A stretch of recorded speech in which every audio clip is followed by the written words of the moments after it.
പ്രസവിച്ച സ്ത്രീകളുടെ ഒരു സംഗമം, കുടുംബ സംഗമം. സാധാരണ കുടുംബ സംഗമങ്ങളെ പോലെ തന്നെ കുട്ടികളെ ശബ്ദവും ബഹളവും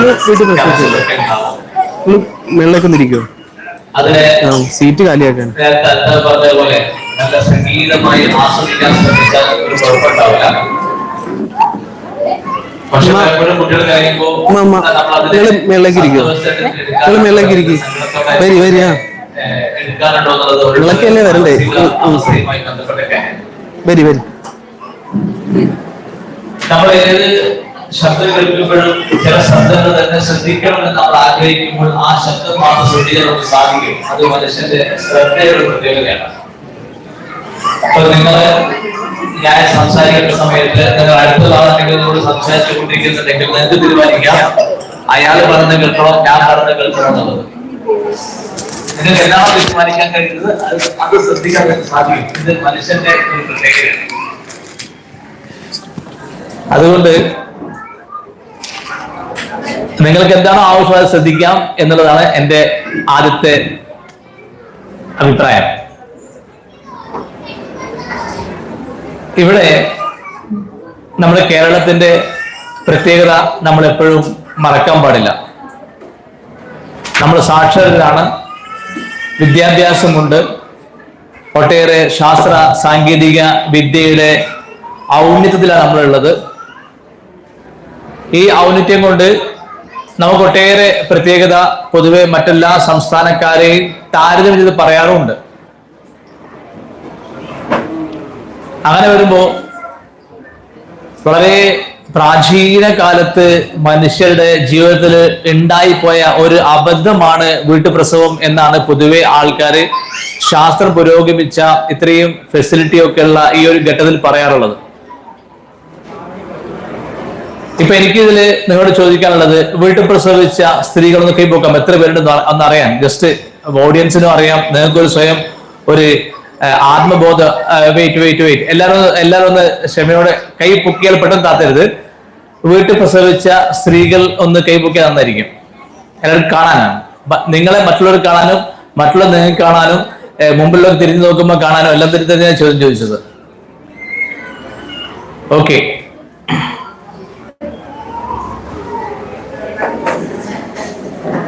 ഞാൻ ഈ ചോദ്യം ചോദിച്ചപ്പോൾ ഞാൻ ശ്രദ്ധിക്കുകയാണ്, ചിലർ കൈപൊക്കുമ്പോൾ അവരുടെ മുഖത്ത് അഭിമാനത്തിന് തിളക്കമുണ്ട്. പക്ഷെ എനിക്ക് ചോദിക്കാനുള്ളതാണ്, നമ്മളെ ശാസ്ത്രം ഇത്രയും പുരോഗമിച്ച ഈ കാലത്ത് നിങ്ങൾ എന്തിനാണ് വേണ്ടാണ്ട് വീട്ടിൽ പ്രസവിക്കാൻ നിൽക്കുന്നത്? നിങ്ങൾക്ക് ഹോസ്പിറ്റലിൽ പോയാൽ പോരെ? എന്താണ് ഇതിൽ ആരെങ്കിലും മറുപടി പറയാൻ നിർബന്ധമാണ്. കാരണം നമ്മുടെ സമൂഹം മുഴുവൻ പ്രത്യേകിച്ച് വീട്ടിൽ പ്രസവിച്ചു കഴിഞ്ഞാല് ഓരോ ആളുകളും പ്രത്യേകമായി കാണുന്ന കാര്യമാണ്. വീട്ടിൽ പ്രസവിച്ച ആളുകളൊക്കെ തന്നെ അവരെ വീട്ടിൽ ആശാവർക്കർമാരും ഡോക്ടർമാരും ഒട്ടേറെ ആളുകളും വന്നിട്ട് അവരെ ശല്യപ്പെടുത്തുന്ന നിരന്തരം കണ്ടുകൊണ്ടിരിക്കുകയാണ്. ഈ ശല്യത്തിനൊക്കെ ഒഴിവാകാനുള്ള ഏറ്റവും വലിയ ഒരു പരിഹാരം എന്താണെന്ന് ചോദിച്ചാൽ ഹോസ്പിറ്റൽ പ്രസവിച്ചാൽ മതി. ഇവിടെ സ്വാഗത പ്രഭാഷകൻ അദ്ദേഹം പറയുകയുണ്ടായി, അദ്ദേഹത്തിന്റെ ഭാര്യ 3 പ്രാവശ്യം വീട്ടിൽ പ്രസവിച്ചു. 3 പ്രാവശ്യം വീട്ടിൽ പ്രസവിക്കുമ്പോൾ അദ്ദേഹത്തിന്റെ ഭാര്യ ഒരു കുറിപ്പ് എഴുതി വെച്ചിട്ടുണ്ട്. എന്താണെന്നറിയോ? എന്തെങ്കിലും സംഭവിച്ചാൽ ഇതിന് പൂർണ്ണ ഉത്തരവാദിത്വം ഞാനാണ്, അല്ലെങ്കിൽ വേറെ ആരുമല്ല. ഇങ്ങനെ 3 പ്രസവത്തിനും എഴുതി വെച്ചതായിട്ടാണ് അദ്ദേഹം പറഞ്ഞത്. അപ്പൊ വീട്ടിൽ പ്രസവിക്കുന്ന ഒട്ടേറെ റിസ്ക് നിന്ന് വ്യക്തമാണല്ലോ. അപ്പോ ആ സ്ത്രീ സ്വന്തം ഭർത്താവ് അവരാഗ്രഹമാണ് വീട്ടിൽ പ്രസവിക്കുക എന്നുള്ളത്, അവരാഗ്രഹം നടപ്പിലാക്കുന്നതിന്റെ പേരിൽ സപ്പോർട്ട് ചെയ്തതിന്റെ പേരിൽ ഭാവിയിൽ എന്റെ ഭർത്താവ് കുടുങ്ങിപ്പോരെന്ന് ആഗ്രഹിച്ചിട്ടാണ് അങ്ങനെ എഴുതി വെച്ചിട്ടുണ്ടാവുക. അപ്പൊ അത്തരം റിസ്കുകളൊക്കെ ഉള്ളതുകൊണ്ട് തന്നെ എനിക്ക് നിങ്ങളോട് ചോദിക്കാനുള്ളത്, എന്തിനാ നിങ്ങൾ വേണ്ടാണ്ട് വീട്ടിൽ പ്രസവിക്കുന്ന? ഹോസ്പിറ്റലിൽ പ്രസവിച്ചാൽ പോരെ? ആരെങ്കിലും മറുപടി വേണം? ബാക്കിൽ മൈക്കില്ലേ പ്ലീസ്, സംബടി. പ്രസവിച്ച സ്ത്രീകൾ പറയണം, അവരെ ഭർത്താക്കന്മാർ പറയരുത്. കാരണം ഭർത്താക്കന്മാരുടെ നിർബന്ധത്തിന് വഴങ്ങിയിട്ട് വേറെ നിവൃത്തിയില്ലാണ്ട് ഗതികെട്ടിട്ട് എത്രയോ പെൺകുട്ടികൾ വീട്ടിൽ പ്രസവിക്കുന്ന ഒരു ഗതികെട്ട കാലത്താണെന്ന് ആൾക്കാർ അഭിപ്രായം പറയുന്നുണ്ട്. ഈ അഭിപ്രായം ശരിയാണെന്ന് പറയണല്ലോ. എന്തിനാ നിങ്ങൾ വേണ്ടാണ്ട് വീട്ടിൽ പ്രസവിക്കുന്നത്? നിങ്ങൾക്ക് ഹോസ്പിറ്റലിൽ പോയി പ്രസവിച്ചാൽ പോരെ? മൈക്ക് ആരെങ്കിലും ഒരാരും സംസാരിക്കണം. കാരണം എന്താണെന്ന് ചോദിച്ചാൽ ഇത്രയും ആളുകൾ ഞാൻ കൈപൊക്കാൻ പറയുമ്പോൾ കൈപൊക്കി. ഒരുപാട് പേര് വീട്ടിൽ പ്രസവിച്ച ആള് കൈപൊക്കാൻ പറഞ്ഞ കൈപൊക്കിയപ്പോ പലരുടെയും മുഖത്ത് ഞാൻ നേരത്തെ പറഞ്ഞ അഭിമാന ബോധത്തോടെയാണ് അവർ കൈപൊക്കുന്നത്. അവർക്കൊരു അഭിമാനമുണ്ട്. യെസ്, സക്സസ്, ഞാൻ വിജയിച്ചു, ഞാൻ നേടി, ഞാൻ ആഗ്രഹിച്ചത് എനിക്ക് കിട്ടി എന്നൊരു ബോധത്തോടെയാണ് പലരുടെ കൈപൊക്കി കാണുന്നത്. അതുകൊണ്ട് ഈ ചോദ്യം എന്റെ ചോദ്യമല്ല, ഈ ചോദ്യം ഇന്ന് സമൂഹത്തിന്റെ ചോദ്യമാണ്. ഞാൻ നിങ്ങളോട് ചോദിക്കുന്ന ചോദ്യം ഇത് എന്റെ ചോദ്യമല്ല, ഇന്ന് സമൂഹം നിങ്ങളോട് ചോദിക്കുകയാണ്. ഇന്ന് സമൂഹം വീട്ടിൽ പ്രസവിക്കുന്ന സ്ത്രീയോട് ചോദിക്കുകയാണ്, നിങ്ങൾ എന്തിനാണ് വേണ്ടാണ്ട് വീട്ടിൽ പോയി പ്രസവിക്കുന്നത്? നിങ്ങൾക്ക് എത്ര നല്ല സൗകര്യമുള്ള ഹോസ്പിറ്റലുകളുണ്ട്, എല്ലാ ശാസ്ത്ര സാങ്കേതിക വിദ്യകളും ഒരുക്കിയ എല്ലാ മാലാഖമാരുടെയും സാന്നിധ്യത്തിൽ നിങ്ങൾക്ക് പ്രസവിക്കാൻ എത്ര സൗകര്യം ഉണ്ടാകുമോ? എന്തിനാ വേണ്ടാത്ത ഈ പണി ചെയ്യുന്നത്? സമ്പടി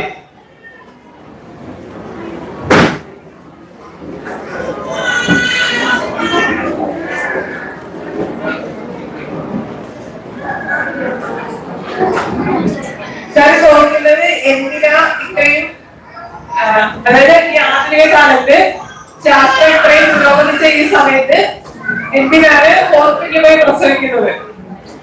അല്ല, ഹോസ്പിറ്റലിലാണ് എല്ലാരും പോയി പ്രസവിക്കുന്നത്. അവർക്ക് പ്രശ്നമില്ല. ഹോസ്പിറ്റലിൽ പ്രസവിച്ച ഒരു കുഴപ്പമില്ല. വീട്ടിൽ പ്രസവിച്ചാലാണ് ആശാവർക്കർമാർ നിരന്തരമായി വീട്ടിൽ വരുന്നു, ഡോക്ടർമാർ വരുന്നു, വണ്ടിക്കണക്കിന് ആൾക്കാർ വരുന്നു, അവരെ പിറകെ കൂടുന്നു, അവരെ ശല്യപ്പെടുത്തുന്നു എന്നൊക്കെ കേൾക്കുന്നല്ലോ. അപ്പൊ ഈ ശല്യമൊക്കെ ഒഴിവാവില്ല. നിങ്ങൾ ഹോസ്പിറ്റലിൽ പോയി പ്രസവിച്ചാല് നിങ്ങൾ എന്തിനു വീട്ടിൽ പോയി പ്രസവിക്കണം?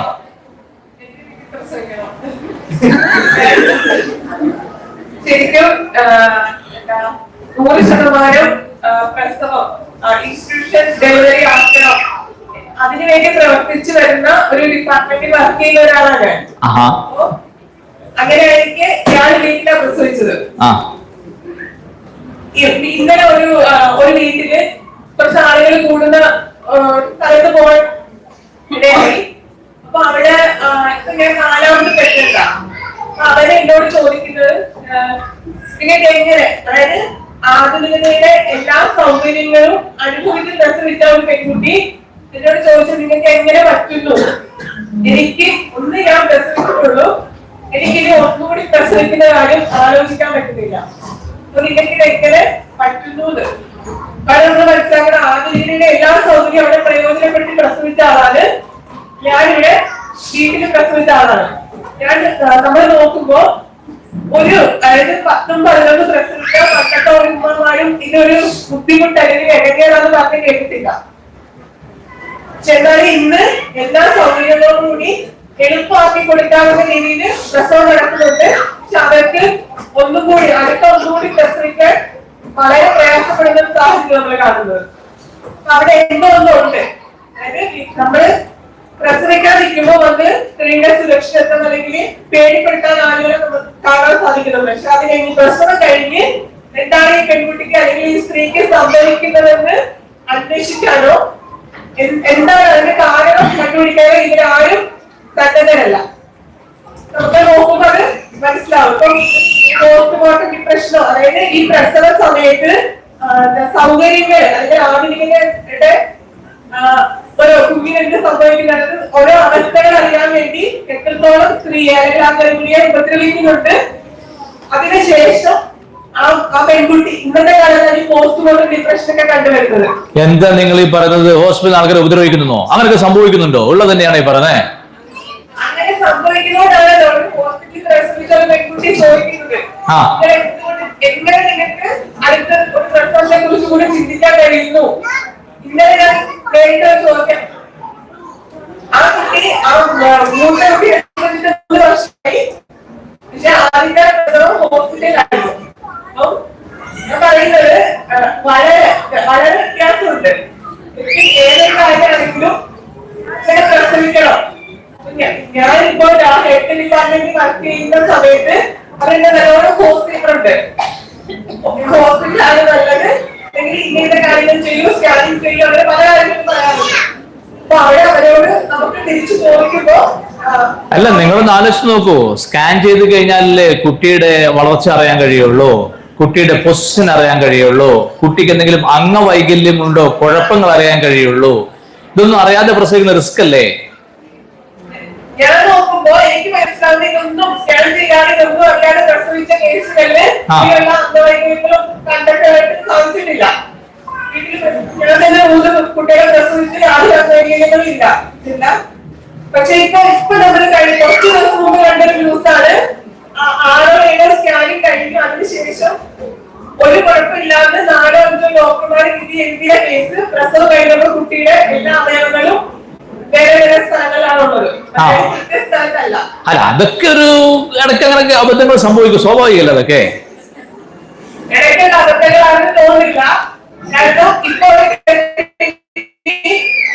അവസ്ഥയിൽ തന്നെ ആരോഗ്യവകുപ്പ് ശ്രമിക്കുന്നത് എന്തെല്ലാം റിസ്ക് ഫാക്ടേഴ്സ് അവർക്കുണ്ട് എന്ന് കണ്ടുപിടിക്കാനും അവരെ ഒരു ഹൈ റിസ്ക് കേസിലേക്ക് ഉൾപ്പെടുത്തി നിങ്ങൾ ഒരു അബദ്ധത്തിനെ പെരുപ്പിച്ച് കാണിക്കുന്നു. എത്ര പ്രസവങ്ങള്, ഗർഭമുള്ള കുട്ടികളില് ഗർഭത്തിലുള്ള കുഴപ്പങ്ങള് സ്കാൻ ചെയ്ത് കണ്ടുപിടിച്ചിട്ട് അതിന് കൃത്യമായി പരിഹാരങ്ങള് ഹോസ്പിറ്റലിൽ ഉണ്ടാക്കുന്നില്ലേ?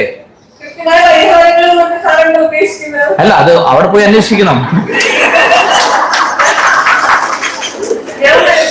എന്നറിയോ, ഇവർക്കുള്ള കുഴപ്പം എന്താ വെച്ചാൽ ഇവര് 3 പ്രസവം വിട്ട് പ്രസവിച്ചാണ്. അവിടെ ഇവർക്ക് അങ്ങനെ പറയാൻ കഴിയുള്ളൂ. ഞാൻ ആഗ്രഹിക്കുന്നത് വേറെ ആരെങ്കിലും സംബഡീസ് എന്ന് വെച്ചാല് വീട്ടിലും പ്രസവിച്ച ആളായിരിക്കണം, ഹോസ്പിറ്റലും പ്രസവിച്ച ആളായിരിക്കണം. അപ്പോൾ അവർ കമ്പയർ ചെയ്യാൻ കഴിയുള്ളൂ. ഇവര് കമ്പാരിസൺ ഇല്ല, ഇവര് അഭിപ്രായങ്ങൾ പറയാണ്, സ്കാനിങ് വേണ്ട, അത് വേണ്ട, ഇത് വേണ്ട.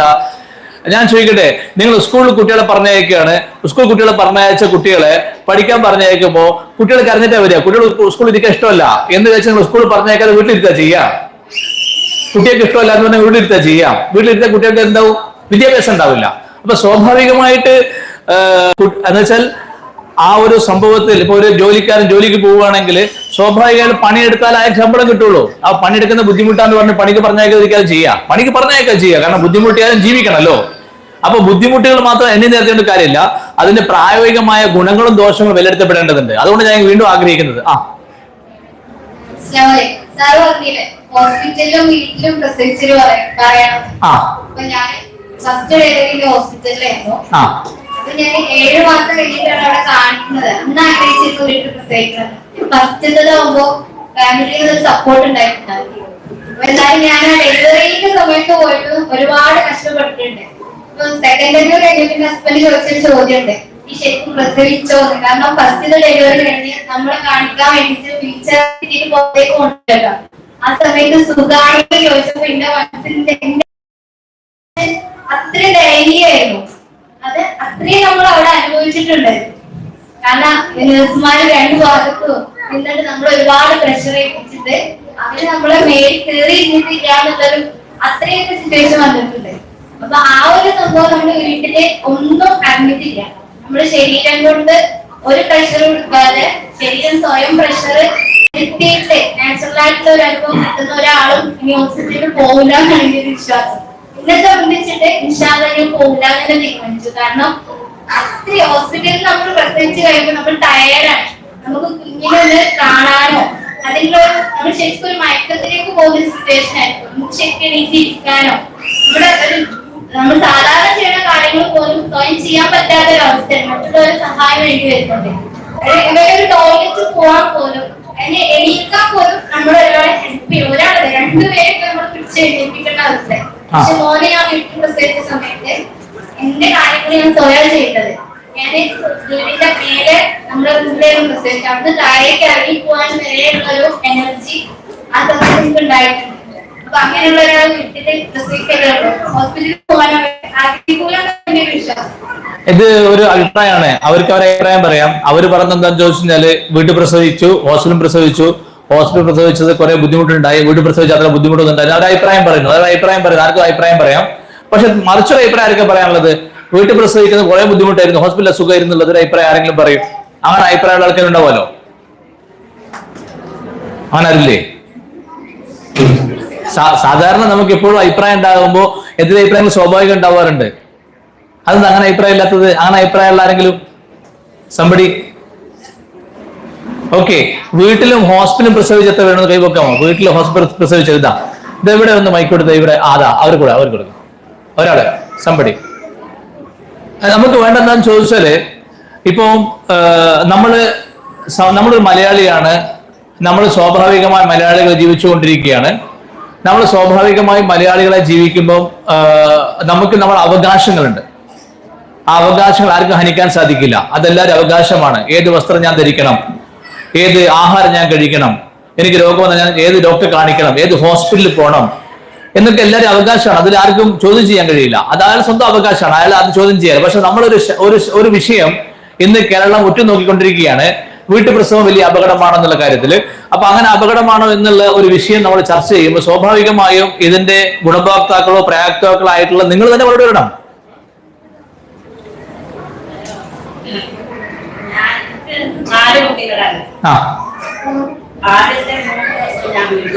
ആ ആദ്യത്തെ 3 വീട്ടിലായിരുന്നു.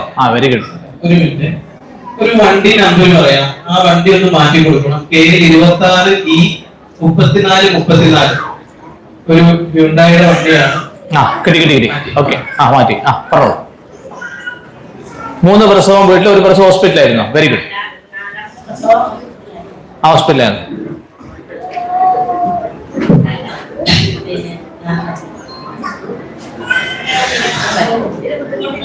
പിന്നെ ഹോസ്പിറ്റലില്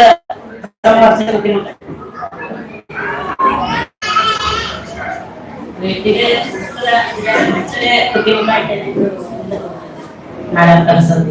വീട്ടിലെ ബുദ്ധിമുട്ട് തോന്നിയത് അല്ലേ?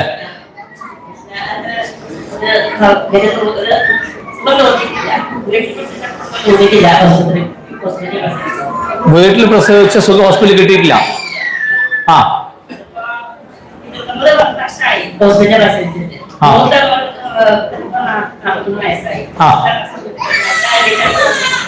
ചെറിയ മോക്ക് ഹോസ്പിറ്റലിൽ പ്രസവിച്ച മോക്ക് 22 വയസ്സായി.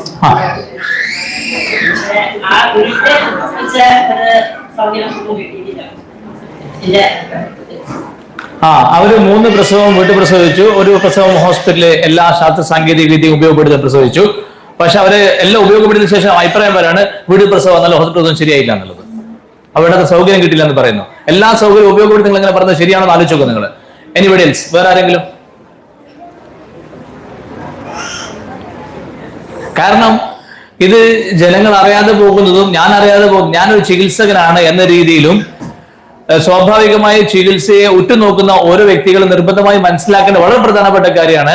കാരണം സമൂഹം ഒരു ഭാഗത്ത് ഹോസ്പിറ്റൽ പ്രസവിക്കൽ ഏറ്റവും സൗകര്യവും നമ്മൾ ആലോചിച്ച് നോക്കൂ. നിങ്ങൾ ആരെങ്കിലും കാളവണ്ടിയിൽ വന്നവരുണ്ടോ? കൂടുതൽ കാളവണ്ടിയിൽ വന്ന ആരെങ്കിലും ഉണ്ടോ? ഇല്ലല്ലോ. എല്ലാവരും ട്രെയിനിലോ ബസ്സിലോ അല്ലെങ്കിൽ വിമാനത്തിലോ വന്നവരല്ലേ.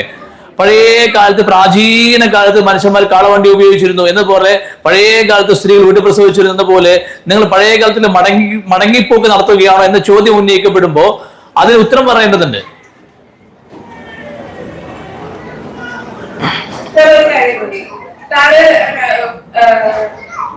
സ്കാനിങ് പോലെ കാര്യങ്ങൾ ചെയ്തിട്ട് കുട്ടിക്ക് എന്തെങ്കിലും പ്രശ്നമുണ്ടെങ്കിൽ അതിനുള്ള പരിഹാരം അവർ ചെയ്തു തരുന്നുണ്ടോ എന്ന് പറഞ്ഞു. എനിക്ക് വ്യക്തമായിട്ട് അറിയാവുന്ന വ്യക്തി എനിക്ക് ഹോസ്പിറ്റലുമായി ബന്ധപ്പെട്ട് എന്നാലും ആ ചേച്ചി കല്യാണം കഴിഞ്ഞ സമയം പ്രഗ്നന്റ് ആയി സ്കാൻ ചെയ്ത ശേഷം കുട്ടിക്ക് വളർച്ചക്കുറവാണ്, അബോർട്ട് ചെയ്ത് കളയുന്ന പറഞ്ഞത്. അപ്പൊ അബോർട്ട് ചെയ്ത് കളയുന്ന അവര് പറയുന്നു നമ്മുടെ നേരെ പറയണമെന്നാണ് ഞാൻ മനസ്സിലാക്കുന്നത്. അബോർട്ട് ചെയ്ത് കളയുകയും അതിനുശേഷം യൂട്രസിന് ഇൻഫെക്ഷൻ ആയി ആ 22-23 ആ വയസ്സില് യൂട്രസ് റിമൂവ് ചെയ്ത് കളയാണ് ഉണ്ടായത്. അപ്പൊ ഇതാണ് ഒരു ശാശ്വത പരിഹാരം എന്ന് ഞാൻ വിശ്വസിക്കുന്നില്ല. അതായത് പണ്ട് കാലത്ത് കേട്ടിട്ടുണ്ട് കുട്ടി ഉണ്ടായിരുന്നു, അത് പോയി, അത് തന്നെ പോയി എന്ന് മനസ്സിലാക്കുന്നുണ്ട്. അതുമായി ബന്ധപ്പെട്ട് വേറെ പ്രശ്നങ്ങളും ഒരു പറഞ്ഞു കേട്ടിട്ടില്ല. എന്നാൽ ഇത് കൈകടത്തലോടുകൂടി കളഞ്ഞ ശേഷം യൂട്രസ് ഇൻഫെക്ഷൻ ആയി യൂട്രസ് റിമൂവ് ചെയ്ത് ഇനി ഒരിക്കലും ഒരു ഗർഭധാരണത്തിലേക്ക് വരാൻ പറ്റാത്ത ജില്ലാ സ്ത്രീ ആയിട്ടുണ്ട്. എന്നിട്ടും അവര് പറഞ്ഞു കൊടുക്കുന്നത് എന്താ വെച്ചാല് ആ യൂട്രസ് ഇൻഫെക്ഷൻ ആയി, യൂട്രസ് കളഞ്ഞതുകൊണ്ടാണ് നിങ്ങളുടെ ജീവൻ നിലനിൽക്കുന്നത്, അല്ലെങ്കിൽ മൊത്തം ഇൻഫെക്ഷൻ ആയി ആള് മരിച്ചതെന്നാണ് പറയുന്നത്. ഇതാണ് ഒരു ശാശ്വത പരിഹാരമൊന്നും അല്ലെങ്കിൽ ആധുനികതയുടെ നേട്ടമോ ഞാൻ വിശ്വസിക്കുന്നില്ല.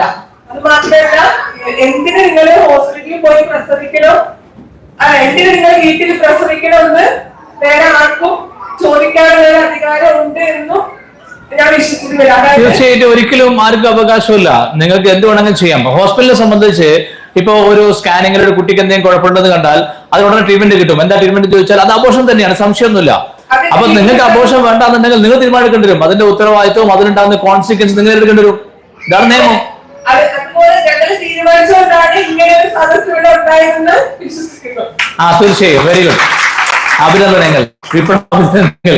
തീർച്ചയായും വളരെ സന്തോഷമുണ്ട്. ഒരു കാര്യത്തിൽ നമ്മൾ എവിടെ മനസ്സിലാക്കേണ്ട കാര്യം എന്താണെന്ന് ചോദിച്ചാല്, ആരെന്ത് അഭിപ്രായം പറയുമ്പോഴും എനിക്ക് എന്റെ അഭിപ്രായമുണ്ട്, അത് തുറന്നു പറയാനുള്ള ആർജവം നിങ്ങൾക്ക് ഉണ്ടോ ഇല്ലയോ എന്ന പ്രധാനപ്പെട്ട ചോദ്യമാണ്. എനിക്ക് എന്റെ അഭിപ്രായമുണ്ട്, ഞാൻ എന്റെ അഭിപ്രായം പോലെ ജീവിക്കാനുള്ള അവകാശം എനിക്കുണ്ട്. എന്റെ ഗവൺമെന്റ്, ഞാൻ വിശ്വസിക്കുന്ന ഭരണകൂടം എനിക്ക് ഉറപ്പ് നൽകുന്ന കുറെ അവകാശങ്ങളും കുറെ അധികാരങ്ങളും ഉണ്ട് ഒരു പൗരൻ എന്ന നിലയിൽ. ഈ പൗരൻ എന്ന നിലയിൽ നമ്മൾക്ക് ഈ അവകാശങ്ങൾ ഉണ്ടെങ്കിൽ തീർച്ചയായിട്ടും ഒരിക്കലും ഒരു ഭർത്താവിന് ഭാര്യ എവിടെ പ്രസവിച്ച് തീരുമാനിക്കാൻ ഒരു അധികാരമില്ല. ഇത് നിങ്ങൾ തീർച്ചയായും മനസ്സിലാക്കണം. നിങ്ങൾ ഒരു സ്ത്രീ അവരെവിടെ പ്രസവിക്കണം തീരുമാനിക്കാനുള്ള അധികാരം ആർക്കില്ല? സത്യത്തില് ഭർത്താക്കന്മാർക്കില്ല. ഭർത്താക്കന്മാർ നിങ്ങൾ നിർബന്ധിച്ച് വീട്ടിൽ പ്രസവിപ്പിക്കുന്നുണ്ടെങ്കിൽ തികച്ചും ഭർത്താക്കന്മാർ ചെയ്ത തെറ്റ് തന്നെ എനിക്ക് പറയാൻ കഴിയുള്ളൂ. പക്ഷെ അതേ സമയത്ത് ഏതൊരു സ്ത്രീക്കും അവരവർക്ക് ഏത് രോഗങ്ങളുണ്ടായാലും ഏത് ഡോക്ടറെ കാണിക്കാൻ കഴിയും, ഏത് ചികിത്സയെ സമീപിക്കാൻ കഴിയും എന്നത് വളരെ പ്രധാനപ്പെട്ട കാര്യമാണ്. ഞാനിവിടെ പറയാൻ ഉദ്ദേശിച്ച രണ്ട് കാര്യങ്ങളാണത്. ഒന്നാമത്തെ കാര്യം, ഞാൻ ഒരിക്കൽ ഒരു പ്രസവവുമായി ബന്ധപ്പെട്ട ഒരു ചർച്ച എന്റെ പഴയകാല വിദ്യാർത്ഥി ഒരു ഗ്രൂപ്പിൽ കണ്ടപ്പോ അവിടെയുള്ള ഇതിലെന്താ കൗതുകമുള്ളത്? പണ്ട് ആൾക്കാർ വീട്ടിൽ പ്രസവിക്കുന്നത് പുതിയ വിവരമൊന്നുമല്ലല്ലോ. ഇതൊക്കെ ഇതിനെപ്പറ്റി ഇത്രയും പൊക്കി പറയാൻ മാത്രം എന്താ ഉള്ളതെന്നൊക്കെ അയാളെ അഭിപ്രായം പറഞ്ഞപ്പോൾ ഞാൻ തിരിച്ചു വരെ തമാശക്ക് ചോദിച്ചു, നിങ്ങളെ വീട്ടുകാരും നിങ്ങളെ മക്കളൊക്കെ വീട്ടിൽ തന്നെ പ്രസവിക്കുന്നതെന്ന് ചോദിച്ചു. അപ്പൊ അതല്ല, അപ്പൊ അവരാരും അതിനെ ഒരു കൗതുക വാർത്ത പോലെ കാണുന്നോ അല്ലെങ്കിൽ അതിലെന്തെങ്കിലും കാര്യങ്ങളുണ്ടോ നമുക്കറിയില്ല. പക്ഷെ നമ്മൾ മനസ്സിലാക്കേണ്ട കാര്യം എന്താണെന്ന് ചോദിച്ചാൽ, ഏതൊരു വ്യക്തിക്കും അവർക്ക് വ്യക്തി സ്വാതന്ത്ര്യം എന്നൊരു കാര്യമുണ്ട്. ഈ വ്യക്തി സ്വാതന്ത്ര്യം ഹനിക്കപ്പെടുന്ന ഒരു ഘട്ടം ഇവിടെ ഉള്ളതായി നിങ്ങളെ സംസാരം തോന്നുകയാണ്, സ്വാഭാവികം തോന്നുകയാണ്. ഇപ്പൊ നമുക്കറിയാം, നമ്മുടെ ഇന്ത്യ മഹാരാജ്യത്തിന്റെ പ്രത്യേകത എന്താണെന്ന് വെച്ചാൽ, നമ്മുടെ രാജ്യം വളരെ വ്യക്തമായിട്ട് ഓരോ ജനാധിപത്യ വ്യവസ്ഥ ഓരോ വ്യക്തികൾക്കും അവർക്ക് ഇഷ്ടമുള്ള ചികിത്സ സ്വീകരിക്കാനും ഇഷ്ടമുള്ള രീതിയിൽ ജീവിക്കാനും ആഹാരം കഴിക്കാനും അനുവാദവും എല്ലാവിധ പൗരന്റെ അവകാശങ്ങളെയും അംഗീകരിക്കുന്ന ഒരു ഭരണ വ്യവസ്ഥയിൽ ജീവിക്കുന്ന വ്യക്തിയാണ് നമ്മൾ ഓരോരുത്തരും. പക്ഷേ നമ്മുടെ നാട്ടിൽ ഇത്തരം ഒരു ഭരണ വ്യവസ്ഥ ഉണ്ടെങ്കിലും നിങ്ങൾ അന്വേഷിച്ച് നോക്കൂ, ഏതെങ്കിലും അർത്ഥത്തില് ഏതെങ്കിലും പൗരന് എന്തെങ്കിലും ഒരു പ്രശ്നം ഉണ്ടാവുകയാണെങ്കിൽ സാധാരണ അതിനെങ്ങനെയാ പരിഹാരം ഉണ്ടാക്കാറുള്ളതെന്ന് ചോദിച്ചാൽ, ഒരുപക്ഷെ ഇവിടെ വക്കീലൊക്കെ വരുന്നുണ്ട്, ഞാൻ മനസ്സിലാക്കിയിട്ടുള്ളത്, ആരെങ്കിലും എന്തെങ്കിലും പ്രശ്നങ്ങൾ ഉണ്ടാകുമ്പോൾ ആ പ്രശ്നം പരിഹരിക്കുമ്പോൾ സ്വാഭാവികമായി സമാനമായ പ്രശ്നങ്ങളുള്ള ആൾക്കാര് അവർ സംഘടിച്ച് സംഘടന രൂപീകരിച്ച് അവർ സംഘം ചേർന്നുകൊണ്ട് പ്രവർത്തിക്കുന്ന സ്വഭാവമാണ് പൊതുവെ നമ്മളെ കേരളത്തിലുള്ളത്. കേരളത്തിന്റെ പ്രത്യേകത എന്താണെന്ന് ചോദിച്ചാൽ, ഒട്ടേറെ സംഘടനകളുടെ ഒരു സംസ്ഥാനമാണ് കേരളം. അങ്ങനെ വരുമ്പോ വീട്ടിൽ പ്രസവിക്കുന്ന സ്ത്രീകളുടെ സംഘടന, അങ്ങനെ സംഘടന ഉണ്ടോ? ഇപ്പോ ഒരു സ്ത്രീ അവർ ഹോസ്പിറ്റലിൽ പ്രസവിക്കുന്ന ഘട്ടത്തില് അവർ മരണപ്പെടാം. ഭർത്താവ് അല്ലെങ്കിൽ വേണ്ടപ്പെട്ടവർ അവർക്ക് സാക്ഷ്യപത്രം, കൺസേൺ ലെറ്റർ എഴുതി കൊടുത്താണ് അവിടെ പ്രസവം നടക്കുന്നത്. അതിൽ മരണപ്പെടാം, സിസ്റ്ററിൽ മരണപ്പെടാം, കുട്ടി മരണപ്പെടാം, ആരും മരണപ്പെടാം. അതൊന്നും വിഷയമല്ല, അതൊന്നും പ്രശ്നങ്ങളല്ല. പക്ഷെ അതേ സമയത്ത് നമ്മളെ കേരളത്തിൽ ഏതെങ്കിലും സ്ത്രീ വീട്ടിൽ പ്രസവിക്കുകയാണെങ്കിൽ അവരെടുക്കുന്ന മുൻകരുതൽ എന്താണെന്ന് ചോദിച്ചാൽ, അതാണ് സ്വാഗത പ്രസംഗം പറഞ്ഞത്.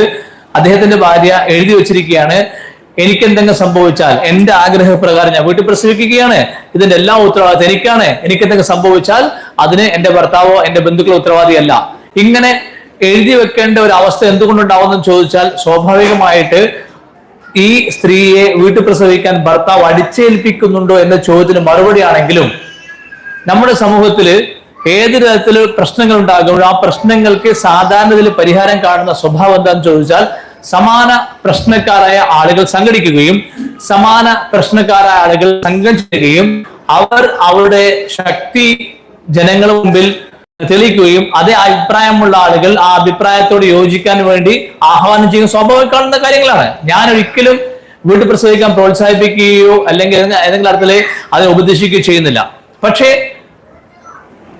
മനുഷ്യർ കാലങ്ങളായി മനുഷ്യകുലം തുടങ്ങിയത് മുതലേ സംഭവിക്കുന്ന സ്വാഭാവികമായ ഒരു കാര്യമാണ് പ്രസവം എന്നുള്ളത്. ആ ഒരു പ്രസവത്തിന്റെ ഒരു ദീർഘകാലത്തിന്റെ ചരിത്രം എടുത്ത് നോക്കിയാൽ വളരെ ഒരു ചുരുങ്ങിയ കാലത്ത് മാത്രമാണ് പ്രസവിക്കാൻ ആളുകൾ ഹോസ്പിറ്റലിൽ പോകുന്നുള്ളൂ എന്ന് പറയുമ്പോൾ, ഈ ഭൂമിയിൽ മനുഷ്യരെ കൂടാതെ ഒട്ടേറെ ജീവികളുണ്ട്, അവരാരും പ്രസവിക്കാൻ ഹോസ്പിറ്റലിൽ പോകുന്നില്ല എന്ന് പറഞ്ഞിരുന്നെങ്കിൽ ഇപ്പൊ വെറ്ററിനറി ഹോസ്പിറ്റലൊക്കെ പ്രസവം തുടങ്ങിയിട്ടുണ്ട്, മൃഗങ്ങൾക്കും സിസേറിയൻ ആരംഭിച്ചിട്ടുണ്ട്. ഇത് നമ്മുടെ പുരോഗതിയാണ്. ഇത്തരം പുരോഗതിയിൽ എനിക്ക് വേണോ വേണ്ടോ തീരുമാനിക്കാൻ അവകാശം ആർക്കുണ്ട്? ഓരോ മനുഷ്യനുണ്ട്. ഇപ്പൊ നമ്മൾ പുരോഗതി എന്ന് പറയുമ്പോൾ ഇവിടെ ഞാൻ മനസ്സിലാക്കിയെടുത്തോളം 3-4 പ്രശ്നങ്ങളാണ് സ്ത്രീകൾ പ്രസവവുമായി ബന്ധപ്പെട്ട് അനുഭവിച്ചുകൊണ്ടിരിക്കുന്നത്. ഒന്നാമത്തെ പ്രശ്നം എന്താണെന്ന് ചോദിച്ചു കഴിഞ്ഞാൽ, അവർക്ക് അവരുടെ ആഗ്രഹപ്രകാരം ഹോസ്പിറ്റലിൽ നിന്നൊന്നും സംഭവിക്കുന്നില്ല. അവർ ആഗ്രഹിക്കുന്ന പലതും, പക്ഷെ അത് ഹോസ്പിറ്റലിൽ ഫെസിലിറ്റി ഇല്ല. പ്രധാനപ്പെട്ടത്, ഒരു ഗർഭിണി പ്രസവിക്കുന്ന സമയത്ത് ഭർത്താവോ ഉമ്മയോ കൂടെ നിൽക്കണമെന്ന് ആഗ്രഹിക്കുന്നു, അത് ഹോസ്പിറ്റലിൽ സംഭവിക്കുന്നില്ല. പലപ്പോഴും അവർക്ക് പരിചയമില്ലാത്ത അപരിചിതരായ ആളുകൾ അവരെ കൂടെ നിൽക്കുന്നു, അത് വലിയൊരു പ്രയാസം. ഈ അപരിചിതർ നമുക്ക് എപ്പോഴും അങ്ങനെയാണല്ലോ. എനിക്കൊരു പ്രയാസം ഉണ്ടാകുമ്പോൾ എന്നെ ആശ്വസിപ്പിക്കാൻ എനിക്ക് ഏറ്റവും ഇഷ്ടം, ഞാനുമായി ഏറ്റവും ബന്ധമുള്ള, ഞാനുമായി എന്നും കൂടെ നിൽക്കുന്ന ആളുകളുമായി ഞാൻ എന്റെ സങ്കടം പറയുമ്പോൾ എനിക്ക് വലിയ സന്തോഷം സമാധാനമാണ്. സ്വാഭാവികമായി അങ്ങനെ വരുമ്പോൾ ഒരു ഗർഭിണി അവര് വേദന കൊണ്ട് ഏറ്റവും പ്രയാസം അനുഭവിക്കുന്ന സന്ദർഭമാണ് പ്രസവമെങ്കിൽ, സ്വാഭാവികമായും അത്രയും പ്രയാസം അനുഭവിക്കുന്ന സന്ദർഭത്തിൽ അവരുടെ ഏറ്റവും ഉറ്റവരും ഉടയവരും കൂടെ ഉണ്ടാവുക എന്നുള്ളത് സ്വാഭാവികമായ ഒരു ആവശ്യമാണ്. അതിപ്പോ ഹോസ്പിറ്റലിൽ സംഭവിക്കുന്നില്ല, അത് വീടുകളിൽ സുലഭമായി ലഭിക്കുന്നത് വളരെ പ്രധാനപ്പെട്ട ഒരു കാര്യമാണ്. രണ്ടാമത്തെ കാര്യമായി മനസ്സിലാവുന്നത്, ഹോസ്പിറ്റലുകളിൽ അനാവശ്യമായ പല പ്രവണതകളും ഉണ്ടാകുന്നുണ്ട്. അത്തരം പ്രവണതകൾ സ്ത്രീകൾക്ക് ഇഷ്ടമല്ല. സ്വാഭാവികം ഇഷ്ടമല്ല. നിങ്ങൾ അങ്ങനെ പോണ്ട. അത്രേ ഉത്തരം പറയാൻ കഴിയുള്ളൂ. സ്ത്രീകൾക്ക് അവർ ആഗ്രഹിക്കുന്നത് പോലെ പ്രസവിക്കാനുള്ള അവകാശം അവർക്കുണ്ട്. അവർ ഏതെങ്കിലും ഹോസ്പിറ്റലിൽ പോയി കഴിഞ്ഞാലാണ് അവർക്ക് പ്രയാസമാണ് ഉണ്ടാവുന്നതെങ്കിൽ, ഈ പ്രയാസം അനുഭവിച്ച പലരും പ്രയാസമില്ലാതെ വീട്ടിൽ പ്രസവിച്ചെന്ന് അഭിപ്രായം പറയുന്നു. ഇവിടെ എന്ത് നിങ്ങൾ പ്രയാസം അനുഭവിക്കേണ്ട ആവശ്യം നിങ്ങൾക്ക് എന്താ ഉള്ളത്? നിങ്ങൾക്ക് നിങ്ങളെ ഇഷ്ടപ്രകാരം തീരുമാനമെടുക്കാനും നിങ്ങൾ ഇഷ്ടപ്പെടുന്നത് പോലെ പ്രസവിക്കാനുള്ള അധികാരം എല്ലാ ഗർഭിണികൾക്കും ഉണ്ട്. അതുകൊണ്ട് നിങ്ങൾ വേറെ ആരുടെയും ഇഷ്ടങ്ങൾക്ക് വഴങ്ങി കൊടുക്കേണ്ട ആവശ്യമില്ല എന്നുള്ളത് സ്വാഭാവികമായി ഒരു മനുഷ്യന്റെ അഭിപ്രായ സ്വാതന്ത്ര്യത്തിനോടുള്ള ഒരിക്കൽ കേശവമേനോന്റെ ചരിത്രത്തിൽ തോന്നുന്നു. അദ്ദേഹത്തിന്റെ ഒരു രസകരമായ സംഭവമുണ്ട്. അദ്ദേഹം ഒരു ഭാര്യയും ഭർത്താവും ഒരു ഹോട്ടലിൽ പോയപ്പോൾ ഭർത്താവ് പറഞ്ഞു 2 കാപ്പി എന്ന് പറഞ്ഞു. അപ്പൊ ഭാര്യ പറഞ്ഞു എനിക്ക് കാപ്പി ആണെങ്കിൽ ചായ മതി എന്ന് പറഞ്ഞു. അപ്പൊ ഭർത്താവ് ഉടനെ തന്നെ അന്ന് അവർക്ക് ചായ എനിക്ക് കാപ്പി എന്ന് പറഞ്ഞു. അത് അവരെ ചോയ്സാ, ചായ കുടിക്കണോ കാപ്പി കുടിക്കണോ എന്നുള്ളത്. അത് ഭർത്താവ് അടിച്ചേൽപ്പിക്കാൻ പാടില്ല. ചായ കുടിക്കുന്നതിന് കാപ്പി കുടിക്കുന്നതിൽ പോലും ഭർത്താവ് അടിച്ചേൽപ്പിക്കാൻ പാടില്ല എന്നതാണ് ജനാധിപത്യം പഠിപ്പിക്കുന്ന അവകാശമെങ്കിൽ പ്രസവിക്കുന്ന കാലത്ത് എന്ത് ചോദിക്കാനാണ്? പക്ഷേ അതിന്റെ കോൺസിക്വൻസിനെ പറ്റിയും അതുണ്ടാക്കുന്ന ഭാവിയിൽ ഉണ്ടാക്കുന്ന വിഷയങ്ങളെ പറ്റിയും കൃത്യമായി പഠന വിധേയമാക്കേണ്ട ഉത്തരവാദിത്തം ഓരോ വ്യക്തിയിലും ഉണ്ട്. ഒരാൾ ആഗ്രഹിക്കുന്നു എനിക്ക് ഹോസ്പിറ്റലിൽ പോയാൽ മതിയായിരുന്നു എന്ന് ആഗ്രഹിക്കുമ്പോൾ അവർ അടിച്ചേൽപ്പിച്ചുകൊണ്ട് വീട്ടിൽ പ്രസവിപ്പിക്കുകയോ, ഒരു സ്ത്രീ എനിക്ക് വീട്ടിൽ പ്രസവിച്ചാൽ മതിയായിരുന്നു അവരെ നിർബന്ധിച്ച് ഹോസ്പിറ്റലിൽ പ്രസവിക്കാൻ കൊണ്ടുപോകുന്നതോ, രണ്ടും ഒരേപോലെ ആ വ്യക്തിയുടെ, ആ ഗർഭിണിയുടെ അവകാശം ഹനിക്കുന്ന ഘട്ടങ്ങളാണ്, സന്ദർഭങ്ങളാണ്. അങ്ങനെ വരുമ്പോൾ സ്വാഭാവികമായിട്ടും ഒരു സാമൂഹിക പരിവർത്തനം എന്ന രൂപത്തിൽ ചിന്തിക്കുമ്പോൾ സ്വാഭാവികമായിട്ടും ഓരോ വ്യക്തികൾക്കും അവർ ആഗ്രഹിക്കുന്ന അവരുടെ അവകാശങ്ങൾ അത് സംരക്ഷിക്കപ്പെടൽ വളരെ നിർബന്ധമാണെന്ന അർത്ഥത്തിൽ ഈ ഒരു പരിപാടി വളരെ ശ്ലാഘനീയമാണ്. ഞാൻ വിശ്വസിക്കുന്നു ഇവിടെ വന്ന ഭൂരിപക്ഷം ആളുകളും ഹോസ്പിറ്റൽ പ്രസവത്തെക്കാൾ കൂടുതൽ വീട്ടിൽ പ്രസവിക്കുന്ന ഇഷ്ടപ്പെടുന്നവരാണ്. അങ്ങനെ നിങ്ങൾ ഇഷ്ടപ്പെടുന്നില്ലെങ്കിൽ സ്വാഭാവികമായും ഹോസ്പിറ്റലിൽ പ്രസവിക്കാൻ ആർക്കും നിർബന്ധിക്കാനോ ഉപദേശിക്കാനോ സമ്മർദ്ദത്തിലാക്കാനോ ആർക്കും നിങ്ങളുടെ മേലെ അവകാശമില്ല. ഇങ്ങനൊരു അവകാശം എനിക്കുണ്ട് എന്ന ബോധ്യം നമുക്കില്ലെങ്കിൽ എന്താ കുഴപ്പം ചോദിച്ചു കഴിഞ്ഞാൽ, ആര് ഞങ്ങളോട് സംസാരിക്കുമ്പോഴും നമ്മൾ അവരോട് എങ്ങനെ മറുപടി പറയണം എന്നുള്ള അറിവില്ലായ്മ നമുക്ക് കുഴപ്പമുണ്ടാക്കും. ഏതായാലും ഓരോ വ്യക്തികൾക്കും നമ്മൾ ഇന്ത്യൻ ഭരണഘടന നൽകുന്ന ഏറ്റവും പ്രധാനപ്പെട്ട ഒരു സംരക്ഷണമുണ്ട്, ഒരു സുരക്ഷിതത്വമുണ്ട്. അതെന്താന്ന് ചോദിച്ചാൽ അയാൾക്ക് ഇഷ്ടമുള്ളതുപോലെ ജീവിക്കുക എന്നുള്ളത് തന്നെയാണ്. ജനാധിപത്യ രാജ്യത്തെ ഏറ്റവും വലിയ പ്രത്യേകത എന്താണെന്ന് ചോദിച്ചാൽ ആർക്കും ഒരു നിയമം കൊണ്ടും ആരെയും ഒന്നും അടിച്ചേൽപ്പിക്കാനുള്ള സാഹചര്യം ഇവിടെ ഇല്ല. ഇപ്പൊ ആരെങ്കിലും ഏതെങ്കിലും അർത്ഥത്തിൽ എന്നെ വീട്ടിൽ പ്രസവിക്കാൻ സമ്മതിക്കുന്നില്ല, ഹോസ്പിറ്റലിൽ പോകാൻ നിർബന്ധിക്കുന്നു, അല്ലെങ്കിൽ ഹോസ്പിറ്റലിൽ പോകാൻ സമ്മതിക്കുന്നില്ല, വീട്ടിൽ പ്രസവിക്കാൻ നിർബന്ധിക്കുന്നു എന്നാര് നിർബന്ധിച്ചാലും ഒരു സ്ത്രീയെ സംബന്ധിച്ച് എന്റെ കാര്യം നോക്കാൻ, എന്റെ കാര്യം തീരുമാനമെടുക്കാനുള്ള അവകാശം എനിക്കുണ്ട് എന്ന് പറയാനുള്ള സ്വാതന്ത്ര്യം, ആർജവം ഒരു സ്ത്രീകൾക്ക് ഉണ്ടാകണം എന്നുള്ളത് തന്നെയാണ് ഞാൻ വിശ്വസിക്കുന്നത്. അത്തരം ആർജവം എന്തെങ്കിലും കാരണവശാൽ നമ്മുടെ സമൂഹ സ്ത്രീകൾക്കില്ലെങ്കിൽ തീർച്ചയായും അതൊരു അറിവില്ലായ്മയുടെ അടയാളം മാത്രമാണ്. തീർച്ചയായും അത് ഒരു അറിവില്ലായ്മയുടെ അടയാളം മാത്രമാണ്. ആ അർത്ഥത്തിൽ ഞാൻ ആഗ്രഹിക്കുന്നത്, നിങ്ങളൊക്കെ വീട്ടിൽ പ്രസവിക്കാൻ ആഗ്രഹിക്കുക വീട്ടിൽ പ്രസവിച്ചോളൂ. നിങ്ങൾ ആരെങ്കിലും ഹോസ്പിറ്റലിൽ പ്രസവിക്കാൻ ആഗ്രഹിക്കും, തീർച്ചയായും ഹോസ്പിറ്റലിൽ അവർ പോയി പ്രസവിക്കുകയും വേണം. അവരെ വീട്ടിൽ തന്നെ പ്രസവിച്ചാൽ മതി എന്ന അഭിപ്രായം പറയാൻ നിങ്ങൾക്ക് ഒരു അവകാശമില്ല. അതുകൊണ്ട് കേരള ജനതയ്ക്കുള്ള എന്റെ സന്ദേശം ഇതാണ്. പ്രത്യേകിച്ച് ഓരോ വ്യക്തിയും അയാളുടെ വ്യക്തി സ്വാതന്ത്ര്യം, വ്യക്തിയുടെ അവകാശം, വ്യക്തിക്ക് ഗവൺമെന്റ് നൽകിയിട്ടുള്ള അനുവാദം അല്ലെങ്കിൽ ഗവൺമെന്റ് ഉറപ്പുവരുത്തുന്ന അയാളുടെ സുരക്ഷിതം അല്ലെങ്കിൽ അയാളുടെ റൈറ്റ്, ഈ റൈറ്റിന് ബോധമില്ലാതെ അഭിപ്രായം പറയുന്ന കുറ്റകൃത്യമാണ്. അത് ഭർത്താക്കന്മാരാലും ശരി, മാതാപിതാക്കളാലും ശരി. ഞാൻ വിശ്വസിക്കുന്നത് നമ്മൾ ലീഗൽ അഡ്വൈസർ എത്തിയിട്ടില്ല, ബട്ട് ലീഗൽ അഡ്വൈസർ എത്തുമ്പോൾ അദ്ദേഹത്തിന്റെ അഭിപ്രായങ്ങൾ പറയാനുണ്ടാകും. ഒരു ചികിത്സകൻ എന്ന നിലയിൽ ചികിത്സാ മേഖലയിൽ ഒട്ടേറെ ചൂഷണങ്ങൾ അരങ്ങേറുന്നുണ്ട്. സർജറി ആവശ്യമില്ലാത്ത ഒട്ടേറെ കാര്യങ്ങൾ സർജറി നിർദ്ദേശിക്കുന്നുണ്ട്, സർജറി നിർബന്ധിക്കുന്നുണ്ട്. മരുന്നുകൾ ആവശ്യമില്ലാതെ സുഖപ്പെടുന്ന രോഗങ്ങൾക്ക് മരുന്ന് നിർബന്ധമായി കഴിക്കാൻ നിർബന്ധിക്കുന്നുണ്ട്, നിർദ്ദേശിക്കുന്നുണ്ട്. അതും ഒരു സമ്മർദ്ദത്തിലാഴ്ന്ന കാഴ്ച ചികിത്സാ മേഖലയിൽ കണ്ടുകൊണ്ടിരിക്കുന്നുണ്ട്. ഇത് സ്വാഭാവികമായി വർഷങ്ങളായി ചികിത്സാ മേഖലയിൽ സ്വാഭാവികമായ പ്രവണത മാത്രമാണ്. ഇത്തരം പ്രവണതകളെ ആർക്കെങ്കിലും മറികടക്കണമെന്ന് ആഗ്രഹം ഉണ്ടെങ്കിൽ അതിന് ശരിയായ പരിഹാരം അത് പഠിക്കൽ മാത്രമാണ്.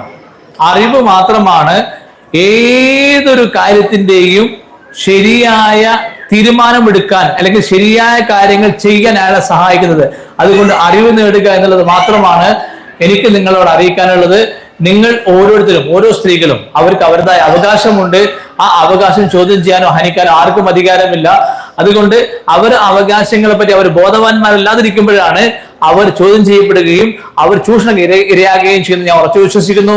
അത്തരം ചൂഷണങ്ങൾക്ക് ഒരു അവസാനം ഉണ്ടാകൽ ആവശ്യമാണ് എന്നുള്ളത് പൊതുവെ എല്ലാവരും ആഗ്രഹിക്കുന്നതാണ്. ഇപ്പൊ നേരത്തെ പറഞ്ഞ പോലെ ഒരു സ്ത്രീ അവർ പ്രസവിക്കുമ്പോൾ ആരോഗ്യമുള്ള ഭംഗിയുള്ള കുട്ടിയാകണമെന്ന് അവർ പ്രസവിക്കണമെന്ന് ആഗ്രഹിച്ചു. പക്ഷെ നിർഭാഗ്യവശാൽ ഒട്ടേറെ വൈകല്യങ്ങളുള്ള കുട്ടി അവർക്കുണ്ടായി. ഞാൻ മനസ്സിലാക്കുന്നു പത്രവാർത്തയിലൂടെ അതിനെ അവർ കേസ് കൊടുക്കുകയും ചെയ്തിട്ടുണ്ട്. ആരതിന് ഉത്തരവാദി? ആരെ ഉത്തരവാദി അറിയില്ല, ആരെ ഉത്തരവാദി ആർക്കും മനസ്സിലാവുന്നില്ല. പക്ഷേ ഗർഭകാലത്ത് നൽകിയിട്ടുള്ള മരുന്നുകളോ ഗർഭകാലത്ത് ആ സ്ത്രീ അനുഭവിച്ചിട്ടുള്ള മറ്റ് മാനസിക സംഘർഷങ്ങളോ അല്ലെങ്കിൽ ഗർഭകാലം സംഭവിച്ചു പോയിട്ടുള്ള മറ്റേതെങ്കിലും തരത്തിലുള്ള ചികിത്സ, മെഡിക്കൽ ഇന്റർവെൻഷനോ അതിന് കാരണമാണോ എന്ന അന്വേഷണമാണ് ആവശ്യമുള്ളത്.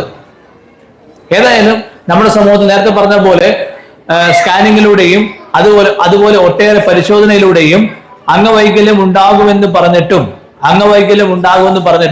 ആ അംഗവൈകല്യം ഉണ്ടാകുമെന്ന് ശാസ്ത്രീയമായി തെളിയിക്കപ്പെട്ടിട്ടും ആ അംഗവൈകല്യത്തെ ഞാൻ സ്വീകരിക്കാമെന്ന് സ്വമേധയാ തീരുമാനിച്ച ദമ്പതികൾ അവർ കുട്ടിക്ക് ജന്മം നൽകുകയും ജനിച്ച ശേഷം ആ പറയപ്പെട്ട അംഗവൈകല്യങ്ങളൊന്നുമില്ലാതെ കുട്ടി ജനിക്കുകയും ചെയ്തു എന്ന് ഞാൻ മനസ്സിലാക്കിയിട്ടുണ്ട്. ഞാൻ പറഞ്ഞ മനസ്സിലായോ? ശാസ്ത്ര സാങ്കേതിക വിദ്യ പുരോഗമിച്ചെന്നൊക്കെ അവകാശപ്പെടുന്നുണ്ടെങ്കിലും സ്കാനിങ്ങിലൂടെ ഒട്ടേറെ അംഗവൈകല്യങ്ങൾ അല്ലെങ്കിൽ ഒട്ടേറെ കുഴപ്പങ്ങളുള്ള കുട്ടിയാണ് ജനിക്കാൻ പോകുന്നത്. അതുകൊണ്ട് അബോർഷൻ ചെയ്യണമെന്ന് ശാസ്ത്രീയമായ നിരീക്ഷണ ഗവേഷണങ്ങൾക്ക് ശേഷം ബോധ്യപ്പെടുകയും അത്തരം ബോധ്യപ്പെടലിന് ശേഷം പോലും മാതാപിതാക്കൾ എന്ത് അംഗവൈകല്യങ്ങൾ ഉണ്ടെങ്കിലും ആ കുട്ടി ഞാൻ സ്വീകരിക്കാൻ തയ്യാറാണെന്ന് തീരുമാനമെടുക്കുകയും ഈ തീരുമാനമെടുത്തതിന്റെ പേരിൽ ആ കുട്ടി പ്രസവിക്കാൻ, ജനിക്കാൻ ഭൂമിയിൽ അവകാശം ലഭിക്കുകയും ചെയ്തിട്ടുണ്ട്. അത്തരം ജനിച്ച കുട്ടികളിൽ ധാരാളം കുട്ടികൾ പൂർണ്ണ ആരോഗ്യത്തോടെ ഉണ്ട് എന്ന് ഞാൻ മനസ്സിലാക്കിയിട്ടുണ്ട്. ഇങ്ങനെ എത്ര പേർക്ക് അറിയാം? ഇത്ര സംഭവം എത്ര പേർക്ക് ഈ വിഷയം അറിയാം? ഇതൊരു ഫാക്റ്റാണ്.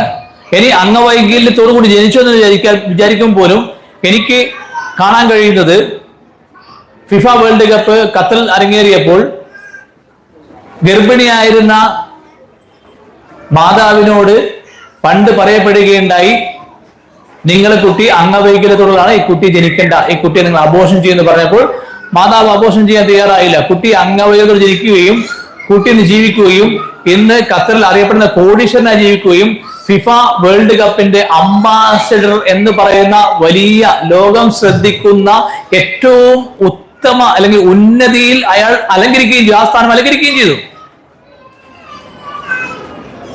എല്ലാവർക്കും അറിയുന്ന കാര്യമാണ് അല്ലെ? ഗനീം അൽ മുഫ്ത. അപ്പൊ ഗനീം അൽ മുഫ്ത എന്ന് പറയുന്ന വ്യക്തി ഈ ഭൂമിയിൽ ജീവിക്കാനുണ്ടായ അയാളുടെ അവകാശം ഹനിക്കപ്പെടാതെ പോയത് മാതാവ് അബോർഷൻ ചെയ്യാൻ സമ്മതിക്കാതിരുന്നത് മാത്രമാണെങ്കിൽ, ഇതേപോലെ ഈ ഭൂമിയിൽ ജനിക്കാൻ അവകാശപ്പെട്ട ഒട്ടേറെ പേർക്ക് ഏതെങ്കിലും അർത്ഥത്തിൽ ഈ ഭൂമിയിൽ ജന്മം നിഷേധിക്കപ്പെടുന്നുണ്ടെങ്കിൽ തികച്ചും അത് തെറ്റാണ്.